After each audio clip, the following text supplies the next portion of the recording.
Hi అండి. పల్నాడు జిల్లా శావల్యాపురం మండలం గంటవారిపాలెం గ్రామం.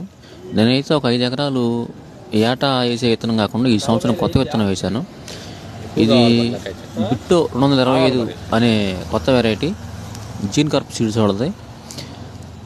ఎప్పుడు మనం పాత వెరైటీలో వేసి బోరు కొట్టి కొత్త వెరైటీగా మారుద్దాం అని చెప్పి సంవత్సరం ఒక 5 ఎకరాల్లో ఈ విత్తనం వేశాను. పోయిన సంవత్సరం మంచి దిగుబడులు వచ్చిందని తెలుసుకొని నేనైతే ఈ వెరైటీ వేయటం జరిగింది. ఇది మన వెనుకొండలో ముళ్ళమూరు డౌన్లో ఉన్నటువంటి రాజలక్ష్మి సీడ్స్ అనే విత్తనం షాప్లో దొరికింది.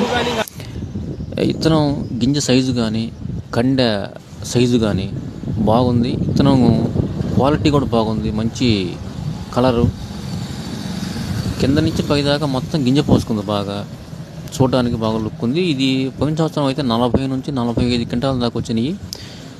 జీన్ కార్ప్ సీడ్స్ వాడదు. ఇది బిట్టో 225 అనే వెరైటీ. ఇది వెరైటీ చాలా బాగుంది. రైతులు ఎప్పుడూ కూడా కొత్త వెరైటీని ప్రోత్సహించాలి.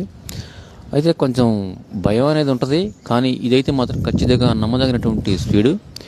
బిట్టో 225 రైతులందరూ కూడా ఈ సీడు వేసుకోవచ్చని చెప్పడం జరుగుతుంది.